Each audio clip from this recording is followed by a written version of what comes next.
السلام علیکم ورحمۃ اللہ وبرکاتہ۔ عزیز ناظرین، cheating in weights and measures یعنی کہ ناپ تول میں کمی زیادتی کرنا، دھوکہ دہی کرنا، یہ اسلام میں ناجائز، حرام اور گناہ کبیرہ ہے۔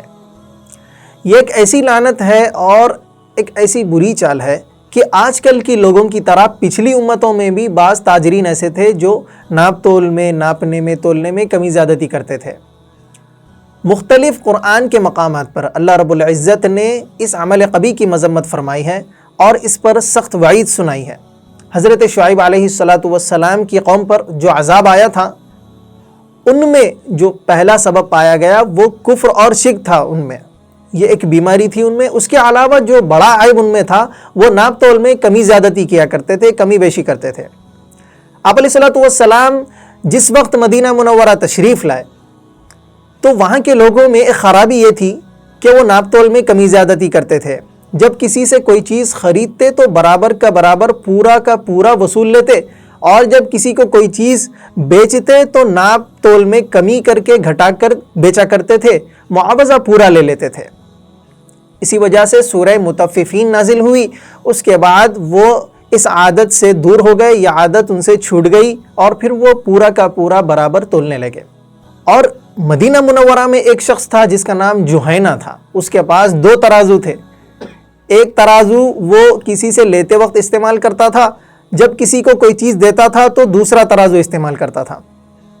اللہ رب العزت نے اسی وجہ سے یہ آیت نازل فرمائی۔ سورہ مطففین ہے، آیت نمبر 1 سے 3 آیت نمبر تک۔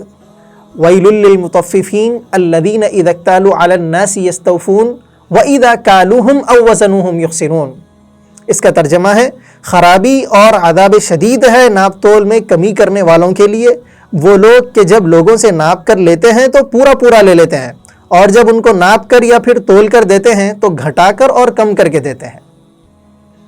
اس آیت مبارکہ میں مطففین آیا ہے پہلی آیت میں، تو اس میں تطفیف نکلتا ہے مصدر۔ تطفیف کے معنی ہے ناپ تول میں کمی کرنا۔ اب ناپ تول میں کمی کرنا یہ صرف تول جو ترازو ہے اور پیمانہ ہے اس پر ہی صادق نہیں آتا، یعنی کہ صرف ترازو اور پیمانے کے جو آلات ہیں اس سے صرف یہی مراد نہیں ہے۔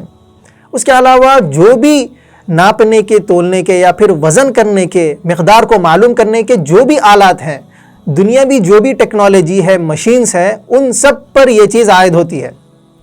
مثلا کسی بھی الیکٹرانک مشین سے کسی بھی چیز کا ویٹ معلوم کیا جاتا ہے، کسی کا وزن معلوم کرنا ہے، تو اب اگر کوئی انسان اس میں کمی زیادتی کرے، اپنا دماغی چال کو چل کے، اپنی شیطانی حرکتوں سے اس میں کچھ ہیک کر لے اور سامنے والے کو دھوکہ دے دے، معاوضہ پورا لے لے، سامان میں کچھ کمی کر کے سامنے والے کو دے، تو یہ بھی کمی زیادتی کرنا شمار ہوگا ناپ تول میں۔ تو عزیز ناظرین، صرف ناپ تول ہی میں کمی زیادتی سے بچنا یہ اصل نہیں ہے، بلکہ چاہے حقوق اللہ ہو یا پھر حقوق العباد ہو، سامنے والا جو حق اس کا ہے اس کو ادا کرنا یہ اصل ہے، امانت ہے۔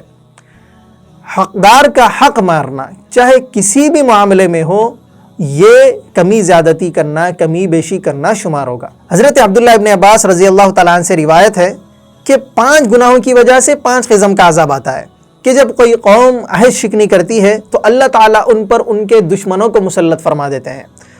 دوسرا، جب کسی بھی قوم میں اللہ رب العزت کی کتاب کو چھوڑ کر دوسرے قوانین کی بنیاد پر فیصلے کیے جاتے ہیں تو پھر ان پر محتاجگی اور معاشرتی پسماندگی پیدا ہو جاتی ہے۔ تیسرا ہے، جب کسی قوم میں بدکاری عام ہو جاتی ہے تو ان میں وبائی بیماری پھیل جاتی ہے۔ چوتھا ہے، جب کوئی قوم ناپ تول میں کمی زیادتی کرتی ہے، کمی کرتی ہے، تو پھر ان پر پیداوار رک جاتی ہے، ان پر قحط آ جاتا ہے۔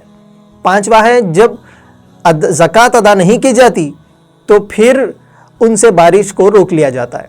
یہ حدیث مبارکہ ہے۔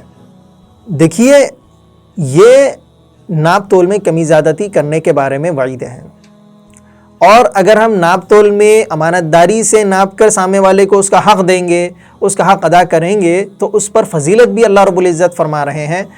آیت مبارکہ ہے، وَأَوْفُوا الْكَيْلَ إِذَا كِلْتُمْ وَزِنُوا بِالْقِسْطَاسِ الْمُسْتَقِيمِ ذَلِكَ خَيْرٌ وَأَحْسَنُ تَأْوِيلًا۔ یہ سورہ بنی اسرائیل ہے، آیت نمبر 35۔ اس کا ترجمہ ہے اور جب پیمانے سے دو تو پورا بھر کر دو اور صحیح ترازو سے تولا کرو، یہ بہتر اور انجام کے اعتبار سے بھی اچھا ہے۔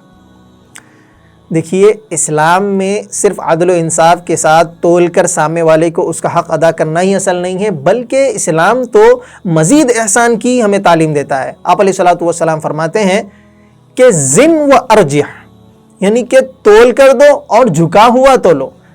آپ علیہ السلام کے اس قول مبارک سے مطلب ہمیں سمجھ میں آتا ہے کہ سامنے والے کا حق ادا کر دینے کے بعد تول کر جو اس کا حق بن رہا ہے اس پر مزید اسے اور کچھ بڑھ کر دو۔ اسلام تو ہمیں اس چیز کی تعلیم دیتا ہے۔ افسوس کی بات یہ ہے کہ آج کل معاشرے میں یہ بیماری عام اور خاص دونوں طرح کے لوگوں میں پائی جاتی ہے، چاہے جہالت اور اس کے اندر موجود ہو انسان کے، یا پھر بہت خاص لوگ ہیں دیندار ہیں، دونوں طرح کے لوگوں میں یہ بیماری پائی جاتی ہے۔ اللہ رب العزت ہم تمام کو اس سے بچائے۔ دیکھیے ناپ تول میں کمی زیادتی سے بچنے پر اس کی آخرت اور دنیا دونوں سنور جاتی ہے، یعنی کہ لوگ اس پر اعتماد کرنے لگتے ہیں جو دیانت داری اور امانت داری کے ساتھ معاملہ کرتا ہے، اور پھر اس کی روزی میں بھی برکت آتی ہے، حلال کمائی اس کے پاس آتی ہے، حرام کمائی سے وہ بچ جاتا ہے، حرام کھلانے اور حرام کمانے سے بچ جاتا ہے۔ اس کے علاوہ اس کی آخرت بھی سنور جاتی ہے، اسے کوئی پکڑ نہیں ہوتی۔ اور جو ناپ تول میں کمی زیادتی کرتا ہے تو پھر ایسے شخص کے لیے دنیا و آخرت دونوں میں خسارہ ہی خسارہ ہے، ناکامی ہے۔ اگر آپ کو یہ ویڈیو اچھی لگی تو اس کو لائک کیجئے، شیئر کیجئے، ہمارے چینل زاد مسلم کو سبسکرائب کیجئے۔ جزاکم اللہ خیرہ۔ السلام علیکم ورحمۃ اللہ۔